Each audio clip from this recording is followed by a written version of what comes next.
Muy buenas, bienvenidos y bienvenidas. Vamos a meternos de lleno a analizar un test de Derecho Constitucional, pensado sobre todo para quienes preparan la oposición a Guardia Civil. Pero ojo, el objetivo no es solo saber cuál es la correcta, sino aprender a pillar las trampas, que las hay y muchas. Vamos al lío. Y esta es la pregunta del millón, ¿verdad? Porque para sacar la plaza no basta con recitar la Constitución de memoria. Hay que entender cómo te preguntan, cómo buscan el fallo, el despiste. El truco está en ver la trampa antes de caer de cabeza en ella. Bien, aquí tenemos nuestro plan de ataque. Empezaremos con los principios básicos, que son la base de todo. Luego nos meteremos con una figura que siempre cae, el defensor del pueblo. Analizaremos los derechos fundamentales, la protección del honor y terminaremos con lo más importante, estrategias para no fallar y cómo detectar errores en el propio examen. Un recorrido completito, vamos. Venga, empezamos. Primera sección.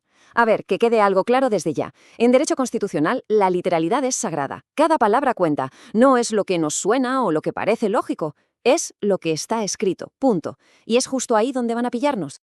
Fijaos en esta pregunta, la número 2. Lo primero, luces de neón parpadeando sobre la palabra incorrecta. Ya nos están avisando. La pregunta va sobre el artículo 38, el de la libertad de empresa. Las opciones, pues, se parecen un montón, pero solo una está mal. Y aquí, zasca. Aquí está la trampa, el distractor de manual. La opción C nos habla de la defensa de la competitividad. Y suena genial, ¿a que sí? Suena súper lógico en una economía de mercado. Pero la pregunta ¿es eso lo que dice la Constitución? Pues no, rotundamente no. El artículo 38 es cristalino. Dice, y cito, la defensa de la productividad. Son dos palabras que se parecen, que están relacionadas, sí, pero que legalmente son cosas distintas. Y ese cambio de palabra es lo que convierte la opción en incorrecta. Un clásico en el que se cae muchísimo. Cambiamos de tercio. Pasamos a una figura que es un clásico de los exámenes, el defensor del pueblo. Su nombramiento es un proceso con varios pasos, plazos, mayorías. Vamos, el terreno de juego perfecto para meter preguntas con mucha miga. Antes de nada, para ubicarnos, recordemos que es el Alto Comisionado de las Cortes Generales. Y su misión es muy clara, defender los derechos del título primero de la Constitución. Ese es su campo de batalla. Y volvemos a lo mismo, pregunta 4. Y otra vez nos piden la incorrecta. Nos ponen delante varias afirmaciones sobre cómo se le elige. Aquí hay que leer con lupa porque el demonio, como se suele decir, está en los detalles del procedimiento. Aquí está, lo tenemos. La opción C dice que lo elige el Pleno de la Comisión Mixta. Error garrafal. A ver, la comisión mixta es la que propone al candidato, pero la que tiene el poder de elegirlo es el Pleno del Congreso. Es una diferencia de competencias fundamental. Una cosa es proponer y otra muy distinta, elegir. Y por si había alguna duda, la ley orgánica que lo regula lo deja más claro que el agua. Se convocará al Pleno del Congreso para que proceda a su elección. El esquema es sencillo. La comisión propone, el Congreso elige y luego el Senado lo tiene que ratificar. Este procedimiento hay que sabérselo de memoria. Bueno, entramos ahora en el corazón de la Constitución, en los derechos fundamentales. Y claro, al hablar de ellos tenemos que hablar de su escudo protector, el recurso de amparo. Saber qué derechos protege y cuáles no es que es básico o no lo siguiente. La pregunta 5 va directa al grano. ¿Qué derechos se pueden defender con este recurso? Aquí no vale tener una idea general. Hay que saberse la lista exacta que marca la Constitución, porque las opciones juegan a eso, a mezclarte artículos y secciones para liarte. La respuesta buena, que es la D, es un pack cerrado. Lo vemos aquí esquematizado. Primero, el artículo 14, el de igualdad.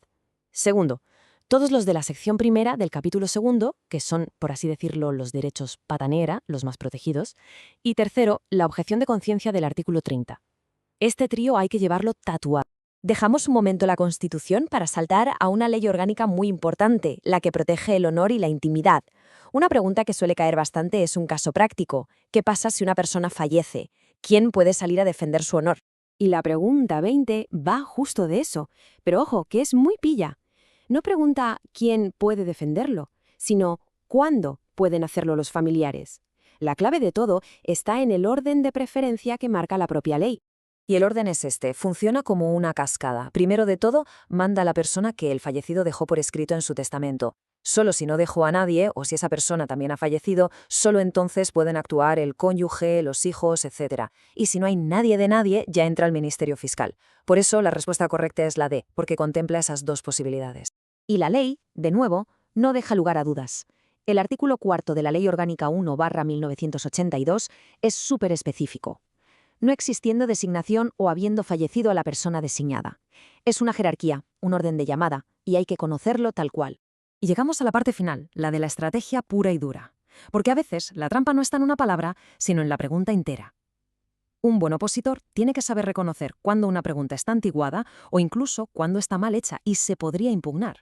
Ojo con la pregunta 10. Muchísimo cuidado. Esta pregunta se basa en la redacción antigua del artículo 49. Como sabéis, la Constitución se reformó hace muy poco, en 2024, y el término disminuidos ya no existe, ahora es personas con discapacidad. Hoy en día esta pregunta estaría mal. Moraleja, el temario y las leyes siempre actualizado. Y esta, la 15, es una joya. Esta pregunta es directamente impugnable. Pide señalar qué cosa no es un principio del artículo 9.3. Y la opción D, la del progreso social y económico, no es un principio garantizado de ahí, es un principio rector de la política social y económica del artículo 40. Están mezclando churras con merinas, conceptos jurídicos que no tienen nada que ver. Un error de bulto en la formulación. Venga, entonces, para que nos vayamos con las ideas claras, ¿cuáles son las claves? Primero, atención máxima a lo que dice la ley a la palabra exacta. Segundo, desconfiar de palabras parecidas, como hemos visto con productividad y competitividad. Tercero, antes de nada, leer si piden la correcta o la incorrecta. Cuarto, empollarse bien los procedimientos y las jerarquías. Y quinto, y vital, tener el temario al día. Y con esto hemos terminado el análisis de hoy. Ahora la pregunta es para cada cual. Después de ver todo esto, ¿a qué pequeño detalle se le va a prestar más atención en el próximo test? Porque ahí, justo en ese detalle, es donde se ganan las plazas. Mucho ánimo y a por todas.